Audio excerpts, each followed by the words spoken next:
हमारे बीच supreme court के वरिष्ठ अधिवक्ता एडवोकेट भानु प्रताप जी हैं और देखा जाए तो किसी परिचय के मोहताज नहीं है, लेकिन फिर भी हम बता दें कि आज सोशल मीडिया में एक जाना पहचाना चेहरा के नाम से भी जाने जाते हैं।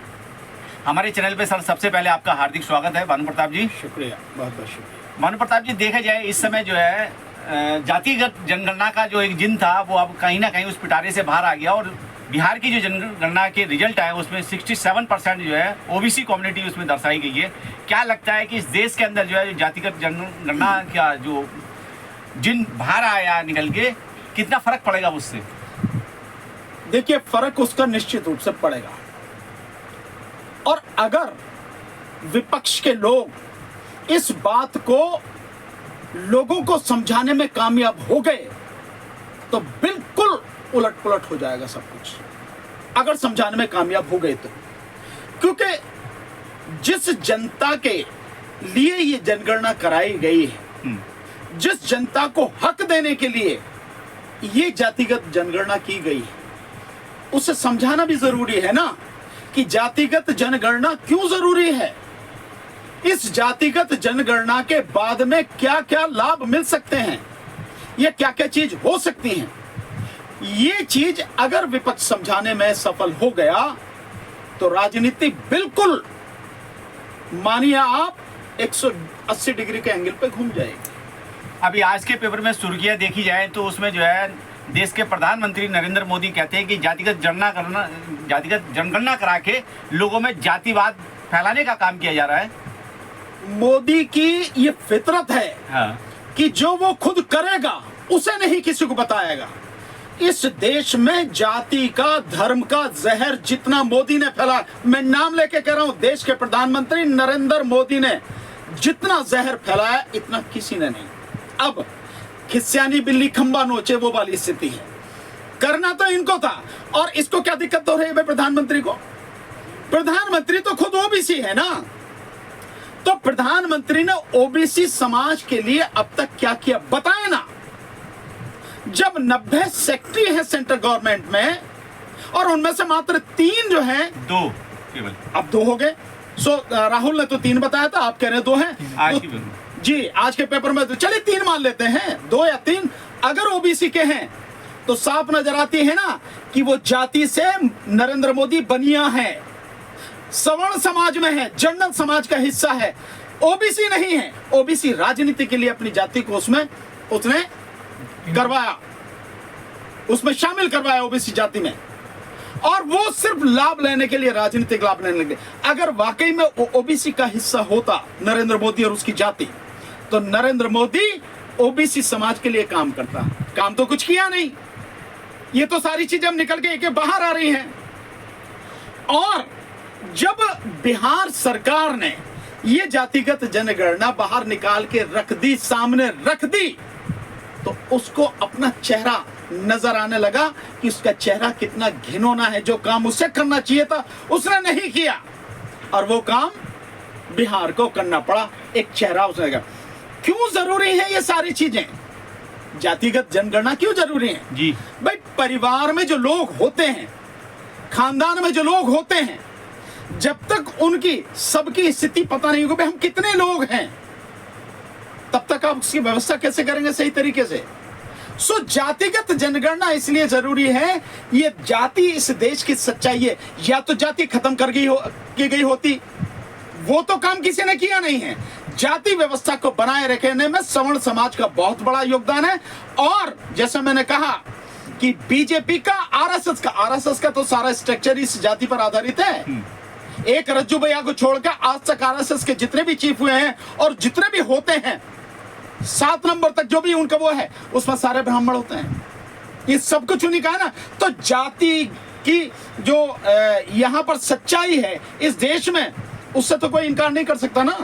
इसलिए जातिगत जनगणना होना जरूरी है, ताकि हर जाति की स्थिति पता लगे, उसकी संख्या कितनी है, ताकि उसके विकास के लिए काम किया जा सके। एटलीस्ट काम होगा नहीं होगा, कोई करेगा नहीं करेगा, अब तक तो साफ काम कोई करता नहीं है। केवल ढोंग किया जाता है, केवल नौटंकी की जाती है, झूठ बोला जाता है, धोखा दिया जाता है, काम नहीं किया जाता। पर फिर भी कुछ भी करने के लिए एक बेस लाइन तो चाहिए ना, एक पता तो होनी चाहिए ना कि इस जाति की कितनी संख्या, इस जाति की कितनी, इसकी कितनी है। वो काम सरकार को करना था, नहीं किया। अब बिहार ने किया है तो अब चारों तरफ ये हल्ला मच रहा है। इसलिए भानु जी, आपको रोकते हुए मेरा बड़ा महत्वपूर्ण सवाल है। आप खुद एक राजनीतिक पार्टी के राष्ट्रीय अध्यक्ष हैं, राष्ट्रीय जनहित संघर्ष पार्टी की। क्या लगता है 4 राज्य के चुनाव हैं और इन 4 राज्य के अंदर अब जो ये जिन बाहर निकल के आया है जाति जनगणना का, कितना इफेक्ट करेगा इन चुनावों को? नहीं, निश्चित रूप से इफेक्ट पड़ेगा इसका, बिल्कुल इसका इफेक्ट पड़ेगा। कितना पड़ेगा मैं नहीं कह सकता, लेकिन ये इतना जरूर पड़ जाएगा कि बिल्कुल उलटफेर करने के लिए तो काफी होगा जो पड़ना है इस पे असर। क्योंकि आप देखिए कि पूरे देश में हकीकत ये है, अगर हम मंडल कमीशन को देखो तो मंडल कमीशन की जो रिपोर्ट थी उसमें ओबीसी की संख्या 52% बताई गई थी, 52% जी। और आज अगर हम खड़े हैं तो निश्चित रूप से 52% से ज्यादा है। तो ओबीसी की पीठ में छुरा तो तभी भूखा जा रहा कि संख्या उसकी 52%, आरक्षण उसको 27%। और आज जब निकल कर आ रही है, जैसे बिहार में आपको आई, बिहार में निकल के आ गई कि 67% उनकी वो है, बल्कि जहां ये जो निकल के आई है 67% उनकी जनसंख्या है। और साउथ में अगर आप देखते हैं तो साउथ में भी 60% से ऊपर ही है, जितने भी राज्य हैं साउथ के। सो बाकी और जो राज्य हैं, अगर आप उत्तर प्रदेश में ही देख लो तो उत्तर प्रदेश में भी निश्चित रूप से ज्यादा उनकी जनसंख्या होगी। ठीक इसी तरह से बिहार के साथ मध्य प्रदेश में तो अपने आप ही है कि 68% है, आप दे देंगे। सो ये जो स्थिति है उस स्थिति का निकल के आना जरूरी है। और मध्य प्रदेश में तो एक और मजेदार बात है, यहां तो बिहार में तो तब भी ये 10-12% आ रही है सवर्णों की, वहां तो 5% है। 95% वहां पर जो आबादी है वो ओबीसी की, एससी की और एससी की और माइनॉरिटी की है। वहां तो 5% है ये सवर्ण आबादी जो है। सो और उनका हक, हर एक में से सत्ता उनके हाथ में, सब कुछ उनके हाथ में। देश की आज़ादी को 74 साल से ज़्यादा हो गए, लेकिन आज तक जो है ओबीसी समाज का जो हकमारी का काम चलता आ रहा है, इस जनगणना के माध्यम से क्या ओबीसी समाज जागेगा? नहीं, देखिए मैंने आपको जैसे कहा कि समाज तभी जागेगा जब विपक्ष के जो नेता हैं, ओबीसी के जो नेता हैं, एससी एसटी के जो नेता हैं, जो जागरूक सामाजिक कार्यकर्ता हैं, वो इस सारी चीज की महत्ता को बताएं लोगों को कि जनगणना क्यों जरूरी है, जनगणना के लिए क्या सरकार को कदम पहले उठाने चाहिए थे, और जनगणना पूरे नेशनल स्तर पर, राष्ट्रीय स्तर पर क्यों जरूरी है, क्या काम होगा इसके आने के बाद में। जब तक ये नहीं होगा, अगर बताने में सफल होगा तो बिल्कुल राजनीति में बता रहा हूं बिल्कुल घूम जाएगी। कमंडल और मंडल की बात की जाए, क्या कमंडल पे मंडल भारी होगा अब आने वाले समय में? निश्चित रूप से भारी होगा, इसमें कोई शक वाली बात ही नहीं है। क्योंकि अगर आप देखें कि जिस समय मंडल कमीशन लागू हुआ था वीपी सिंह जी के 1992 उसके समय की जो बात है, उस समय जो सारी स्थिति थी, उसके बाद से अब की स्थिति में जमीन आसमान का अंतर आ चुका है। ओबीसी के बहुत नेता बाहर निकल के आ चुके हैं। दूसरी बात, ओबीसी के लोग अब समझने लगे हैं, ओबीसी के सामाजिक कार्यकर्ता समझने लगे हैं। आप देखें जगह जगह जिस तरह से पहले वो बाबा साहब डॉक्टर अम्बेडकर को नहीं मानते थे, उन्हें अपना दुश्मन मानते थे, अब बाबा साहब डॉक्टर अम्बेडकर को मानते हैं, उस मिशन को मानते हैं जो बाबा साहब डॉक्टर अम्बेडकर ने चलाया, संविधान को मानते हैं और मानते हैं कि संविधान के माध्यम से ही उन्हें ये अधिकार मिले हैं। सो ये जो परिवर्तन आया है, मैं मानता हूं कि इस सारी चीज को लेके अगर सामाजिक कार्यकर्ताओं ने, राजनीतिक कार्यकर्ताओं ने, लोगों ने, नेताओं ने पब्लिक को अगर समझा दिया, बहुत बड़ा अंतर आएगा। सर, देखने में आया है कि जो मंडल की बात करें या ओबीसी की बात करें, इनका सबका ठेका जो दलित समाज के नेताओं ने ले रखा है कि इनकी लड़ाई भी दलित समाज के ही नेता लड़ेंगे। नहीं, ये बात आपकी बहुत हद तक सही है, लेकिन पूरी तरह से सच में इसे नहीं मानता। आज की तारीख में ओबीसी के भी बहुत नेता हैं जो मुखर होकर आवाज उठा रहे हैं। ये बात जरूर है कि इस मामले में अगर आप कहें, अधिकारों के मामले में अगर आप कहें, तो जो एससी दलित समाज के जो नेता हैं वो थोड़ा सा आगे हैं। उन्होंने आवाज बहुत समय पहले से उठाई है और उन्होंने आवाज उठा के अपना हक लिया है और वो इस स्थिति में पहुंच गए, वो सारी चीज को समझ रहे हैं। वो बाबा साहब के बताए रास्ते पर चलकर इस चीज को समझ गए वो कि संविधान जो है उसने जो अधिकार दिए उन्हें कैसे लिया जाएगा, और वो अधिकार प्राप्त करके अपने समाज की लड़ाई लड़ने लगे, लोगों को जगाने लगे। वो बहुत आज की बात नहीं, उस समय भी यही बात कर रहे थे। जिस समय मंडल कमीशन लागू हुआ था तो मंडल कमीशन लागू करवाने में भी दो नेताओं का बहुत बड़ा योगदान था, मान्यवर साहब काशीराम जी का और रामविलास पासवान जी का। इन सबका बड़ा योगदान था जिस तरह से वो सारी चीजें हुई। तो दोनों के दोनों दलित समाज से आते हैं। सो ये बात सही है कि इन्होंने समझ के और उस बात को, उनके उस अधिकार को, ओबीसी के अधिकार को दिलाने के लिए बहुत काम किया। और आज भी अगर एससी एसटी के जो लोग हैं, जो दलित समाज के नेता हैं, सामाजिक कार्यकर्ता हैं, वो इस देश में सामाजिक न्याय की बात बहुत मुखरता से करते हैं, बहुत मजबूती के साथ रखते हैं और वो चाहते हैं कि इस देश में न्याय हर किसी को मिले, किसी का हक लूटा ना जाए, किसी का हक मारा ना जाए। और बल्कि मान्यवर साहब काशीराम जी की अगर बात कहें तो उनके हिसाब से तो बहुत सीधा सा है कि जिसकी जितनी संख्या भारी उतनी उसकी हिस्सेदारी। ये होना चाहिए, हर जगह प्रतिनिधित्व होना चाहिए, चाहे वो जुडिशरी में हो, चाहे फौज में हो या किसी भी सरकारी डिपार्टमेंट में, कहीं भी हो, होना चाहिए हर किसी। लेकिन वकील साहब, इस देश की जो वर्तमान सरकार है, कहीं ना कहीं वो 10% आरक्षण उस जाति को दे देती है जिसको जरूरत नहीं थी। वो 33% आरक्षण उस जाति को दे देती है जिसकी जरूरत नहीं, जिसने कोई आंदोलन नहीं किया, कोई सड़क पे नहीं उतरा। तो आप कैसे मान लेंगे कि इस देश के अंदर राजनीतिक पार्टियां जो मतलब इस समय शासन सत्ता में है वो न्यायप्रिय होंगी? नहीं, शासन सत्ता में जो है वो न्यायप्रिय होंगी, मैं कभी नहीं कहा। तो न्यायप्रिय हो ही नहीं सकती। मोदी तो छठा हुआ बेईमान है। मैं तो सीधी सीधी बात कर रहा हूं भाई। जो आदमी पूरी तरह से भ्रष्ट है, बेईमान है, धोखेबाज है, लोगों की पीठ में जिसने छुरा भोंका है, जो वादे किए लोगों से पूरे नहीं किए, वो सत्ता आपको मतलब ये सारी चीजें करेगी। अगर एक तरफ जैसे जातिगत जनगणना आई है, सो मोदी को तो स्वागत करना चाहिए था, मत स्वागत ना करके मोदी इसका विरोध कर रहा है। तो इसका मतलब साहब है कि वो तो देने के नहीं देंगे, नहीं वो किसी हालत में। ये तो जो इसके बहुजन समाज के, यूं कहो कि ओबीसी समाज के, दलित समाज के, माइनॉरिटीज के जो लोग हैं, ये तो लड़ाई इनको लड़नी पड़ेगी, इनको लगातार आवाज उठानी पड़ेगी, तब जाके कहीं ये सारी चीजें मिल पाएंगे, अन्यथा नहीं मिल पाएंगे। और सबसे बड़ी तो तब ही मिल पाएंगी जब इस भाजपा को, मोदी सरकार को सत्ता से उखाड़ के फेंक देंगे और उसके बाद ईमानदारी से उनको उनका हक देंगे। जैसे राहुल गांधी आज कह रहे हैं, राहुल गांधी इस जनगणना के बाद कह रहे हैं कि वहां उनकी आबादी 85% से ज्यादा है, एससी एसटी ओबीसी की, और इनके साथ न्याय तभी होगा जब इनको इनके आबादी के अनुपात में इन सब चीजों में भागीदारी मिले। ये राहुल गांधी का वक्तव्य आज मैंने पढ़ा न्यूज़पेपर में।